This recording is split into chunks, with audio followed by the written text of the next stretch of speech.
They thought firing me in front of our biggest client would end my career. Instead, it ended theirs.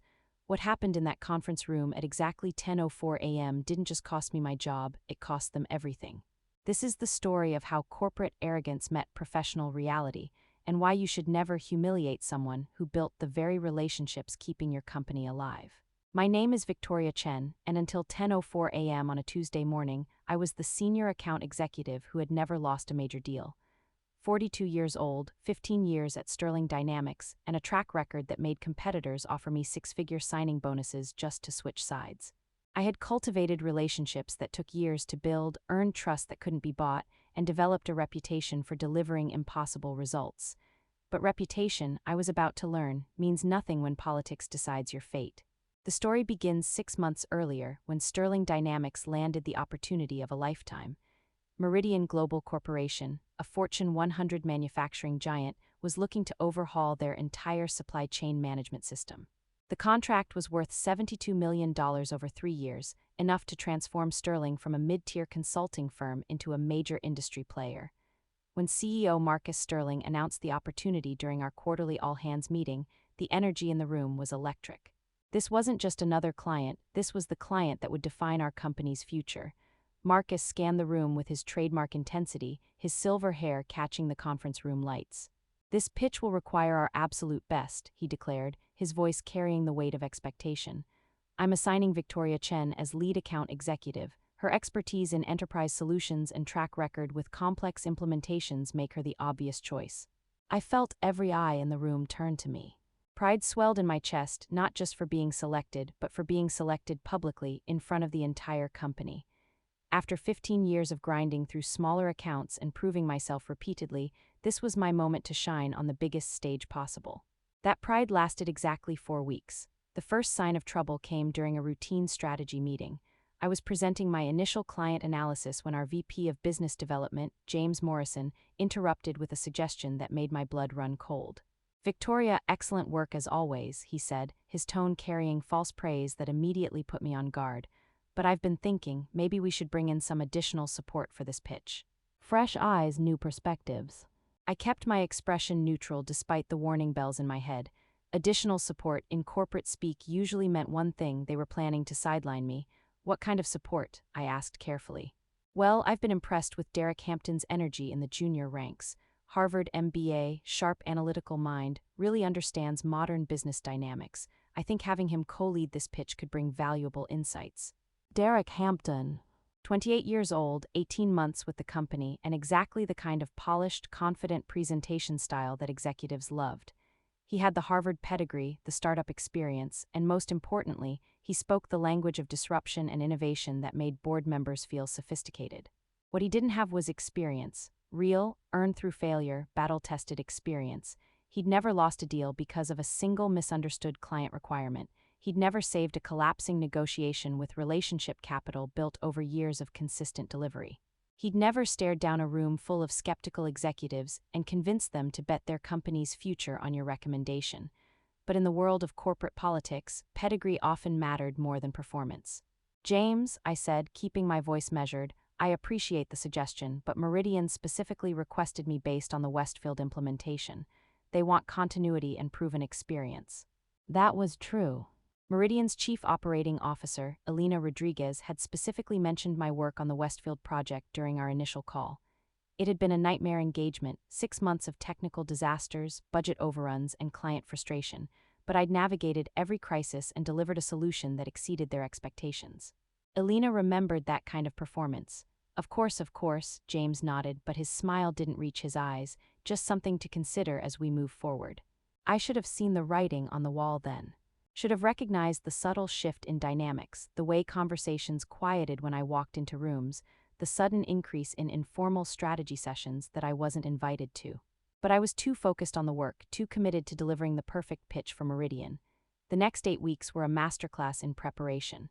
I dove deep into Meridian's business model, studying their supply chain challenges across 17 countries, analyzing their current vendor relationships, and identifying efficiency opportunities that our competitors would miss. I flew to their headquarters in Dallas 3 times, spending hours with Elena and her team, understanding not just what they needed, but why they needed it. Every conversation revealed new layers of complexity. Meridian wasn't just looking for a software solution, they were betting their competitive future on streamlining operations that had grown increasingly unwieldy as they expanded globally. They needed a partner who understood the human side of technological transformation, someone who could navigate the political challenges of implementing change across multiple international divisions. I built presentations that told that story, not just charts and graphs showcasing our technical capabilities, but narratives that demonstrated how we understood their unique challenges and had the experience to deliver results. Every slide was crafted with precision, every data point validated and cross-referenced, every potential client question anticipated and answered. Meanwhile, Derek Hampton was busy with his own project, positioning himself as the future of Sterling Dynamics client relationships. He spoke eloquently about leveraging synergies and optimizing stakeholder engagement. He presented frameworks for digital transformation that sounded impressive in conference rooms. And most importantly, he cultivated relationships with the executives who would determine both our fates. The political maneuvering accelerated as the pitch date approached. Derek began joining my client calls, initially as an observer, then as an active participant.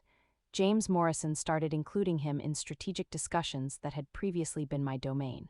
CEO Marcus Sterling, who had initially praised my leadership on the account, began making references to fresh approaches and next-generation thinking. I watched my authority erode in real time, but I kept my focus on what mattered, delivering for Meridian. Every instinct told me to fight the politics, to demand recognition for the work I was doing, to call out the obvious attempt to marginalize me. But I'd seen too many talented professionals destroy their careers by fighting battles they couldn't win. Instead, I documented everything, every client interaction, every strategic decision, every piece of analysis that went into building our pitch.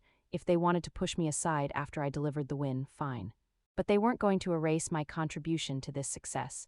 2 weeks before the final presentation, the inevitable happened. James Morrison called me into his office with an expression of practiced sympathy that immediately put me on alert. "Victoria, I need to discuss some adjustments to the Meridian presentation structure," he began, settling behind his mahogany desk like a judge preparing to deliver a verdict. "What kind of adjustments?" "Well, Marcus and I have been discussing the presentation dynamics, and we think it might be more effective to have Derek take the lead on the main presentation.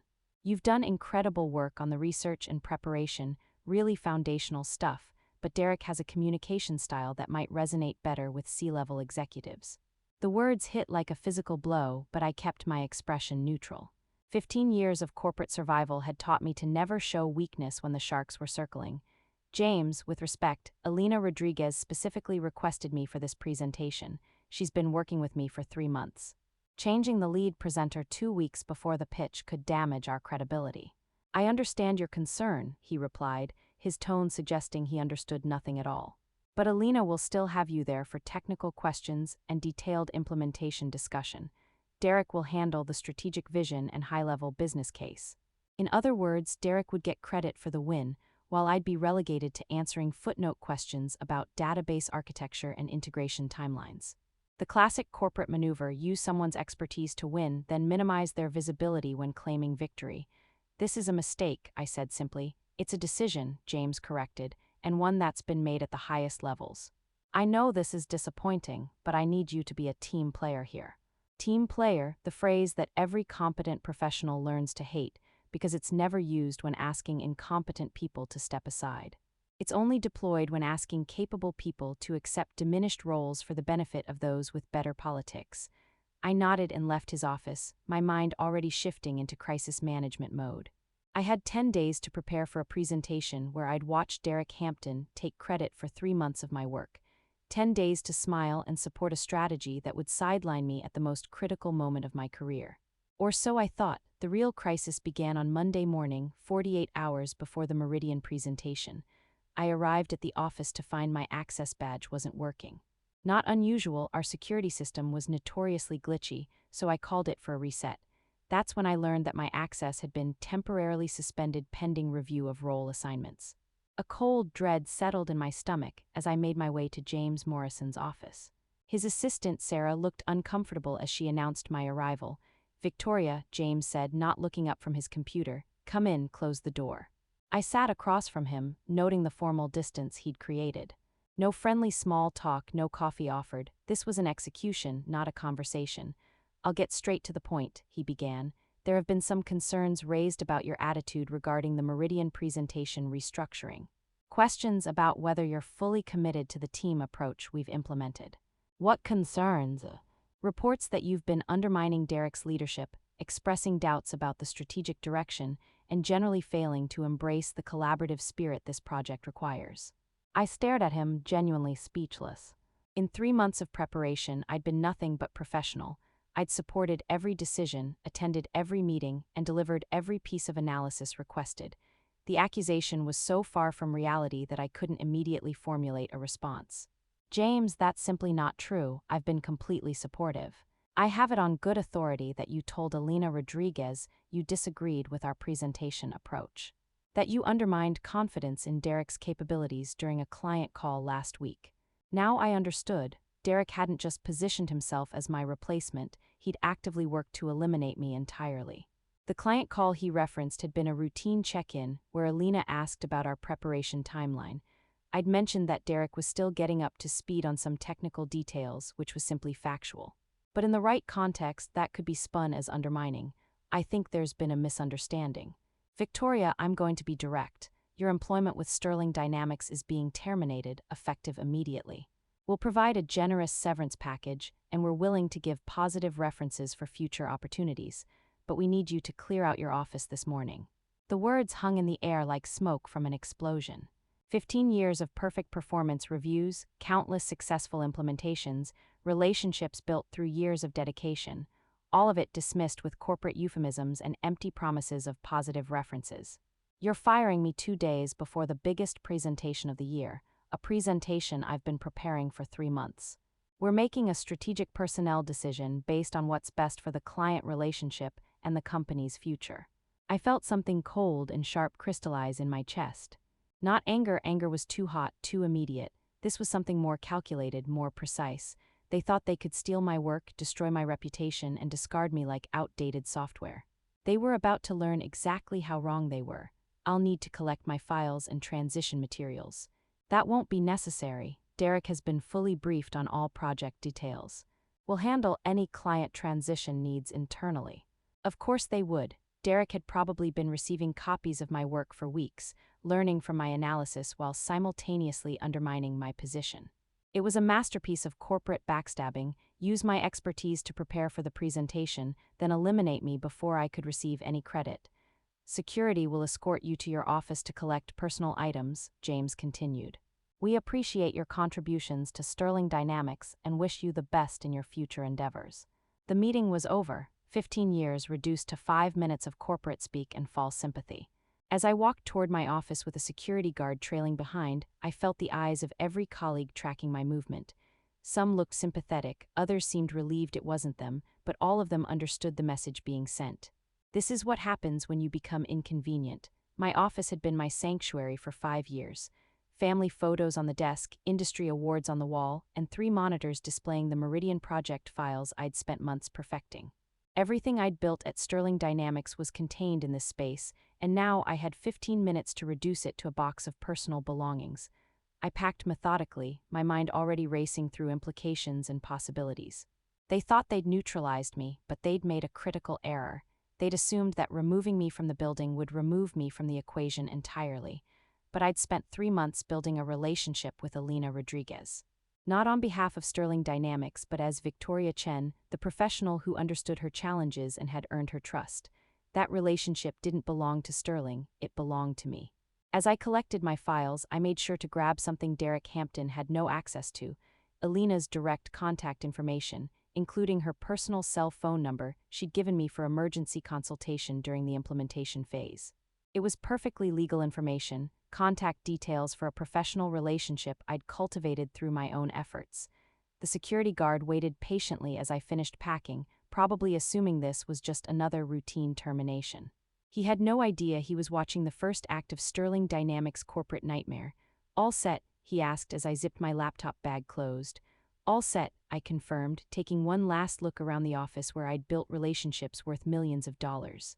Relationships that were about to follow me out the door. The elevator ride down felt like descending into a different world. When the doors opened on the ground floor, I wasn't just leaving Sterling Dynamics, I was stepping into a war zone where my former employer had just painted a target on their own back. My first call was to Alina Rodriguez. "Victoria," she sounded surprised to hear from me on a Monday afternoon. "Is everything okay? We're still on for Wednesday's presentation, right?" I took a breath, choosing my words carefully. "Alina, I need to inform you of a significant development. As of this morning, I'm no longer with Sterling Dynamics." The silence on the other end was deafening. When Alina finally spoke, her voice had shifted from friendly warmth to sharp professional concern. "What do you mean you're no longer with them? You're the lead on our account. We've been working together for 3 months. I was terminated this morning, effective immediately." "Terminated?" 2 days before our final presentation, her voice rose with disbelief. "Victoria, you've been our primary contact throughout this entire process. You understand our requirements better than anyone else on their team. I'm aware of the timing, and I'm as surprised as you are. Derek Hampton will be handling the presentation on Wednesday." Another pause, longer this time. Derek Hampton, the junior associate who's been sitting quietly in our calls for the past few weeks. "Victoria, he barely speaks during our meetings. How is he supposed to present a $72 million solution when he doesn't understand our business?" That was exactly the question I'd hoped she'd ask. "I can't speak to Sterling's internal decision-making process, Alina. I can only tell you that I won't be there Wednesday to support the presentation or answer detailed implementation questions." The implications hung in the air between us. Alina Rodriguez hadn't built a multi-billion-dollar supply chain operation by accepting unacceptable risks. She understood exactly what Sterling Dynamics had just done. They'd removed the one person who could guarantee project success just days before the final decision. "Victoria, I need to think about this. Can I call you back?" "Of course, you have my direct number." After we hung up, I sat in my car in Sterling's parking garage, watching employees come and go through the ground floor entrance. Somewhere upstairs, Derek Hampton was probably putting finishing touches on the presentation he'd stolen from me, confident that he'd eliminated his primary competition for credit and career advancement. He had no idea that his victory lap was about to become a funeral march. My phone rang 18 minutes later. "Victoria, I've discussed this situation with my executive team," Alina said, her voice carrying the formal tone of someone making an official business decision. "We're not comfortable proceeding with Wednesday's presentation given the circumstances." "I understand your concerns." "No, I don't think you do. This isn't just about continuity or comfort level. You've been our primary consultant throughout this process. You understand our technical requirements, our integration challenges, our timeline constraints. Removing you from the project 2 days before final presentation isn't just poor client service, it's professionally irresponsible." I felt a cold smile spreading across my face. Alina Rodriguez was about to deliver justice with the efficiency that had made her one of the most respected operations executives in corporate America. "What are you thinking?"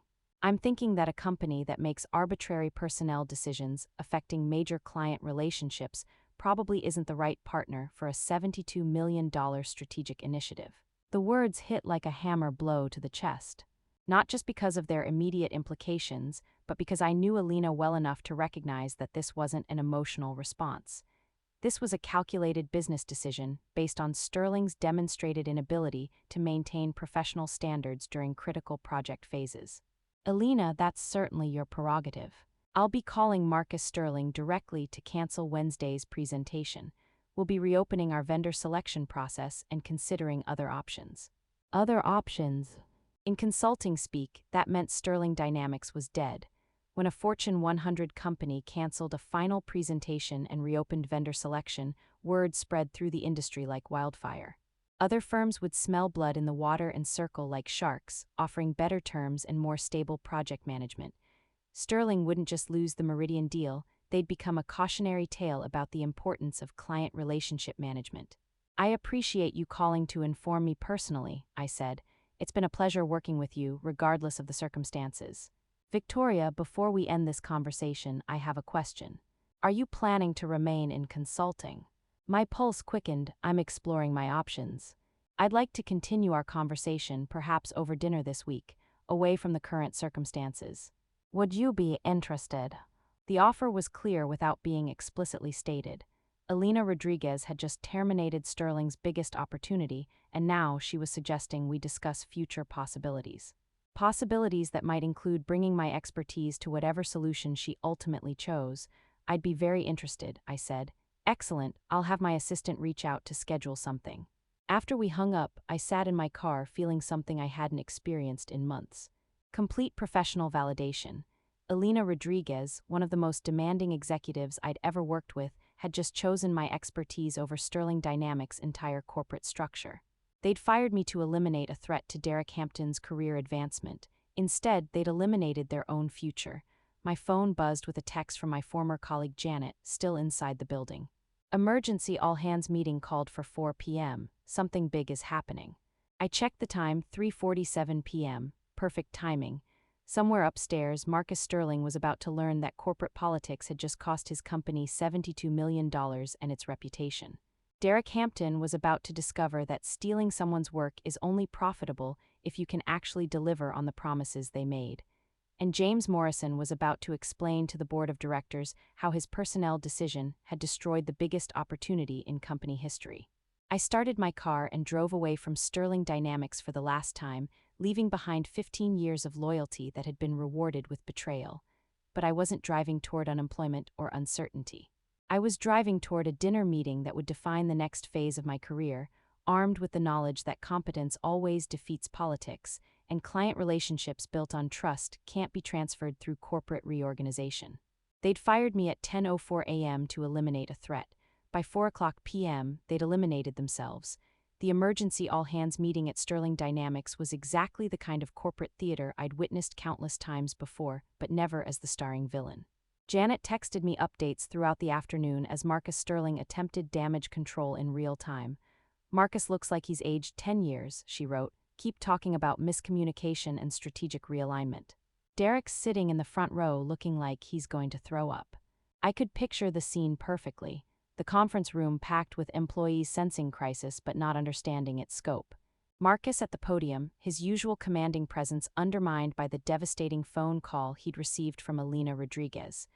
And Derek Hampton, the golden boy who'd orchestrated my removal, suddenly realizing that his victory had become a catastrophe. James Morrison just announced his resignation, came Janet's next update. Effective immediately, says he's pursuing other opportunities, but everyone knows he's being thrown under the bus. That was predictable. In corporate disasters, middle management always paid the price for decisions made at higher levels.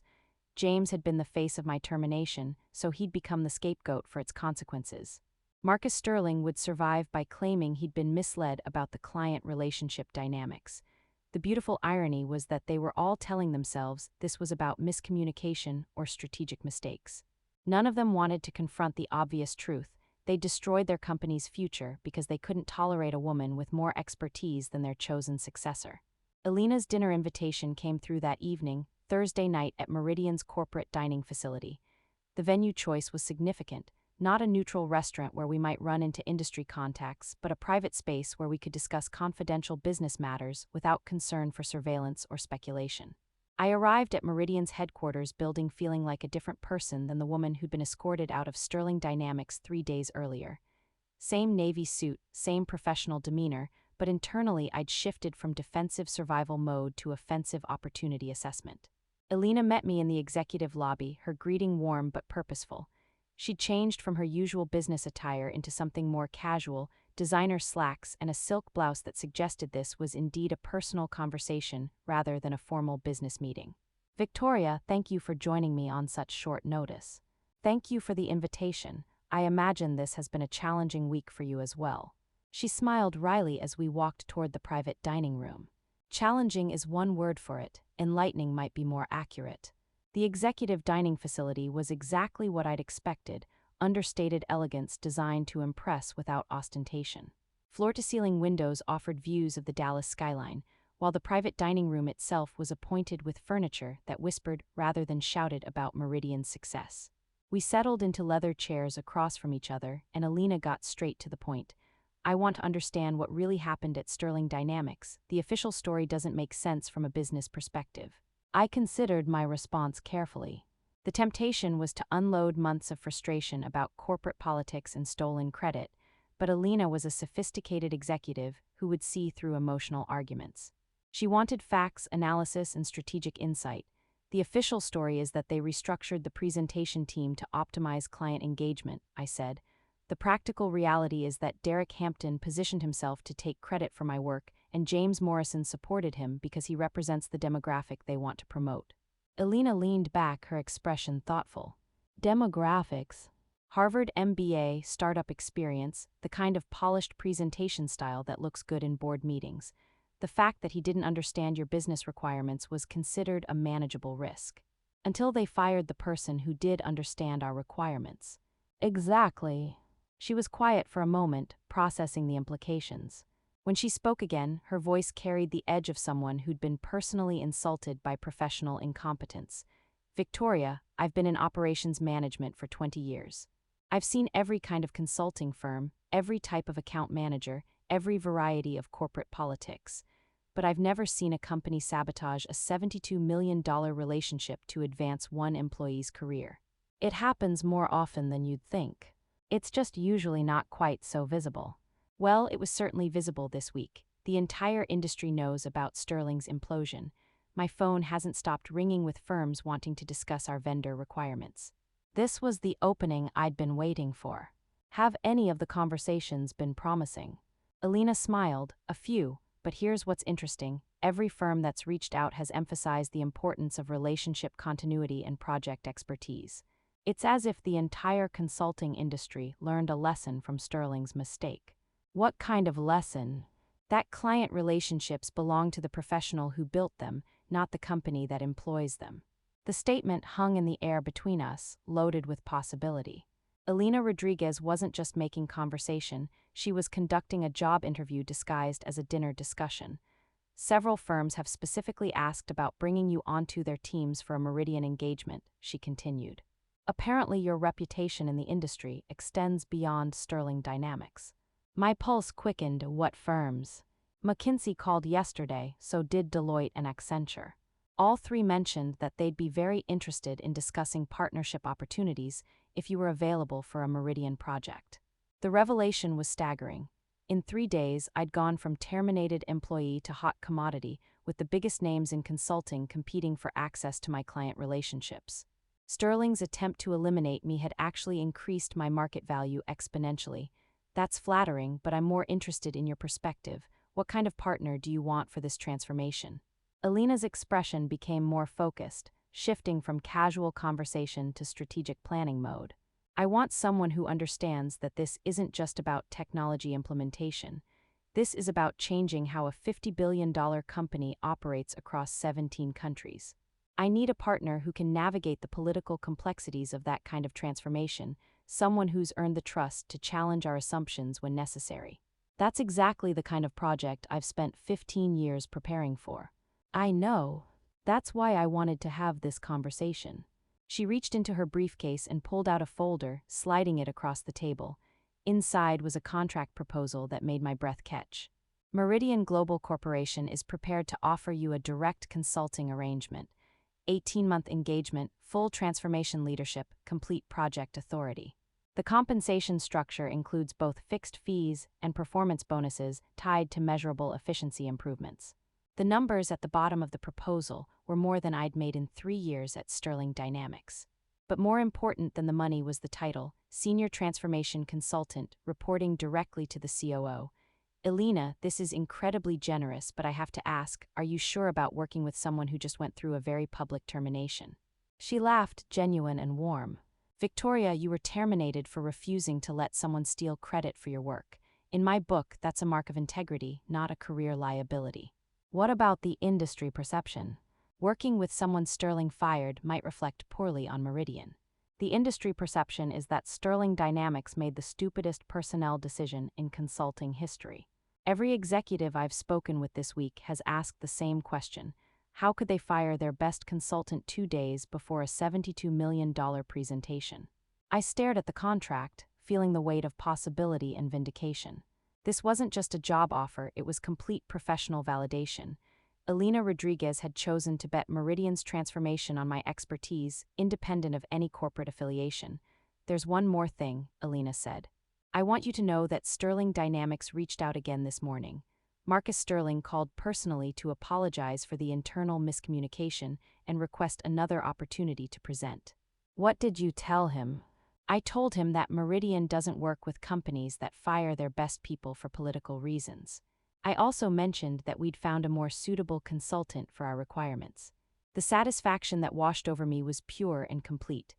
Marcus Sterling, who had signed off on my termination to support Derek Hampton's advancement, had personally apologized to a client who is now working directly with me.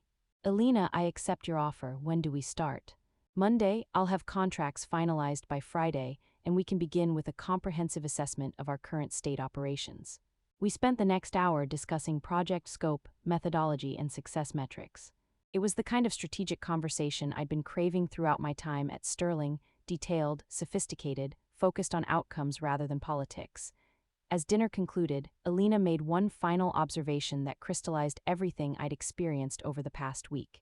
Victoria, you should know that this situation has been educational for me as well. I've learned that the best consultants aren't necessarily the ones with the most prestigious corporate affiliations. They're the ones who understand that client success is more important than internal advancement. That's exactly the philosophy I'll bring to this engagement. I'm counting on it. The drive home gave me time to process the magnitude of what had just occurred. In 5 days, I'd gone from senior account executive fighting for recognition to independent consultant with complete project authority on a transformational engagement. Sterling Dynamics had fired me to eliminate a threat to their internal politics. Instead, they'd eliminated their biggest opportunity while creating mine, but the story wasn't over yet. The real satisfaction would come on Monday morning when I walked into Meridian's headquarters as their lead transformation consultant, while Derek Hampton tried to explain to potential clients why Sterling's star account executive was now working for their former prospect. Friday morning brought the industry trade publication announcement that completed Sterling's public humiliation. Meridian Global selects independent consultant for supply chain transformation, terminates Sterling Dynamics relationship. The article included a quote from Alina Rodriguez that was surgical in its precision. Our transformation requirements demand proven expertise and relationship continuity. We're confident that our selected consultant brings both qualities to this critical initiative. It didn't mention me by name, but everyone in the industry would know exactly who Meridian had chosen. The message was clear: client relationships built on competence and trust transfer with the professional who created them, not the corporate logo on their business card. My phone started ringing before I finished reading the article. Janet called first. Victoria, it's chaos here. Derek's been asking everyone if they have your contact information. He keeps saying there's been a misunderstanding and he needs to collaborate on client transition. What did you tell him? That you're probably busy with your new consulting engagement. I could hear the smile in her voice. Janet had always been one of my closest allies, and she was clearly enjoying Sterling's discomfort. How's Marcus handling it? He called another emergency meeting yesterday afternoon. Spent an hour talking about learning opportunities and strategic pivots, but word is that the board is furious. They're questioning his judgment on major personnel decisions. That was predictable. Corporate boards forgave many mistakes, but they rarely forgave executives who destroyed major revenue opportunities through preventable errors. Any word on Derek's future? He's been very quiet since Wednesday. I think he's finally understanding that eliminating you eliminated his own credibility with clients. The irony was perfect. Derek Hampton had maneuvered himself into the lead position on Sterling's biggest opportunity, only to discover that the opportunity disappeared along with the person who'd built it. Monday morning arrived with the crisp efficiency of a new beginning. I drove to Meridian's headquarters wearing the same navy suit I'd worn to Sterling Dynamics for 5 years, but everything about the context had changed. I wasn't an account executive fighting for recognition or advancement. I was an independent consultant with complete project authority, reporting directly to one of the most respected operations executives in corporate America. Alina met me in the lobby, her greeting professional but warm, ready to transform a supply chain. Ready to prove that competence beats politics every time. The next 18 months were a masterclass in what consulting could be when freed from corporate interference. Meridian's transformation exceeded every performance metric we'd established, generating efficiency improvements that saved them over $100 million in operational costs. More importantly, I'd built something that belonged entirely to me, a reputation for delivering impossible results through sophisticated analysis and relationship management. By the time the Meridian engagement concluded, I had consulting offers from Fortune 500 companies across multiple industries. Sterling Dynamics never recovered from the Meridian disaster. Marcus Sterling resigned 6 months later after the board lost confidence in his strategic decision-making. Derek Hampton left consulting entirely, taking a corporate strategy role at a mid-tier manufacturing company where his Harvard credentials still impressed people who didn't know his history. And James Morrison, he reappeared at a small boutique firm where he spent his time warning clients about the importance of maintaining consultant relationships during corporate restructuring. The industry learned its lesson. At conferences and networking events, the Sterling Dynamics case study became required discussion, a cautionary tale about the cost of choosing politics over performance. But for me, the real satisfaction wasn't watching Sterling's decline, it was building something better from the foundation they'd tried to destroy. 2 years after my termination, I founded Chen Strategic Consulting, specializing in large-scale operational transformations for Fortune 500 companies. Elena Rodriguez joined my advisory board, bringing credibility and connections that established us as a serious player from day one. We've since completed transformations for 12 major corporations, with client relationships built on the same foundation that Sterling Dynamics had tried to destroy. Competence, integrity, and the understanding that client success always comes before internal advancement. They fired me at 10:04 a.m. thinking they'd eliminated a threat to their golden boy's career. Instead, they eliminated their own future while launching mine. The consulting industry is a small world and word travels fast. Within 6 months, every major firm knew the Sterling Dynamics story, how they'd fired their most competent consultant 2 days before a $72 million presentation, only to watch the client walk away and hire that same consultant independently. It became the cautionary tale that partners told junior associates about the importance of merit over politics, competence over connections, and client relationships over corporate hierarchies. Derek Hampton learned that lesson the hard way when he tried to leverage his Sterling experience for positions at other consulting firms. Interview after interview, he faced the same question. Weren't you the person who was supposed to replace Victoria Chen on the Meridian account? His Harvard MBA couldn't answer that question. His polished presentation skills couldn't explain how he'd inherited 3 months of expert analysis only to watch the client terminate the entire relationship. His startup experience couldn't justify why a Fortune 100 company had chosen to work with the consultant he'd helped eliminate rather than the firm that promoted him.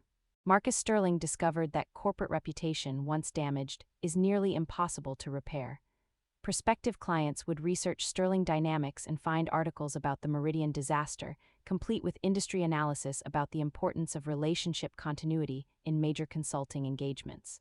The firm's revenue declined by 40% over 18 months. They were forced to lay off 30% of their workforce, including several talented consultants who'd had nothing to do with my termination, but suffered the consequences of leadership's political miscalculation.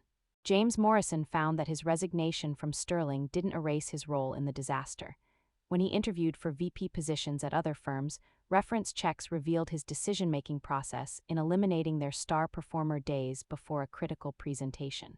His career never recovered from the reputation as the executive who chose politics over client service, but the most satisfying vindication came 2 years later at the National Consulting Excellence Conference in Chicago.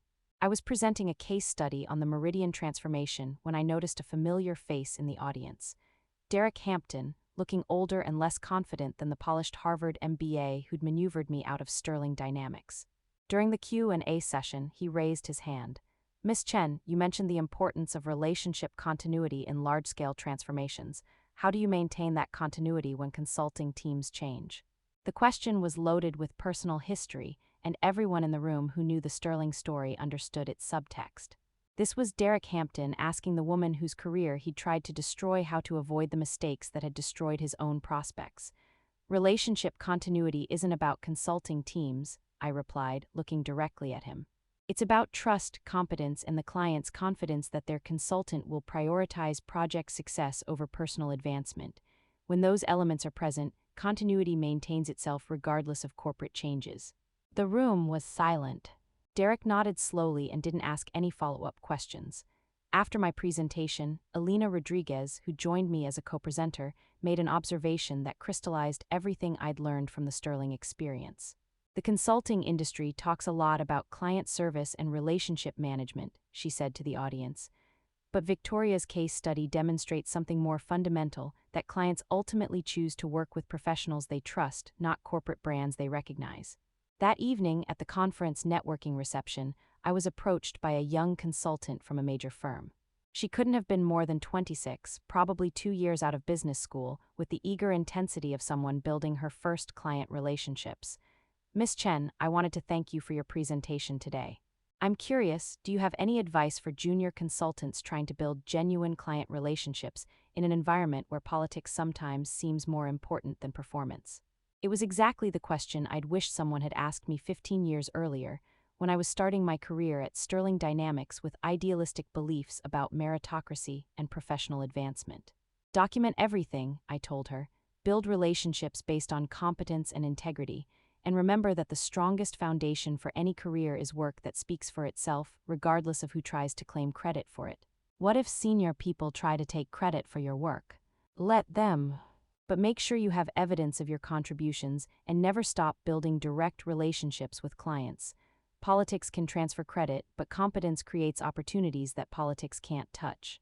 She thanked me and moved on to network with other speakers, but her questions reminded me of something important. The Sterling Dynamics story wasn't just about corporate revenge or professional vindication. It was about the difference between building a career on relationships and competence versus building one on politics and positioning. The former creates lasting value that transfers with you regardless of corporate changes. The latter creates vulnerability that disappears the moment circumstances shift. 3 years after my termination, Sterling Dynamics was acquired by a larger firm and dissolved as an independent entity. The Sterling name disappeared from the consulting industry, along with the careers of everyone who'd prioritized political maneuvering over client service. Derek Hampton eventually found his footing at a mid-tier strategy firm, but never again at the senior level he'd briefly achieved through eliminating me. His reputation in the industry was permanently marked by the Meridian disaster, a reminder that stolen opportunities rarely create lasting success. Marcus Sterling retired early, his legacy defined not by the companies he'd built or the clients he'd served, but by the catastrophic personnel decision that destroyed his firm's most valuable relationship. And James Morrison. He spent his remaining career years explaining to potential employers why his strategic decision-making had cost his previous company $72 million and its reputation. But perhaps the most important outcome was what didn't happen. None of them learned the real lesson.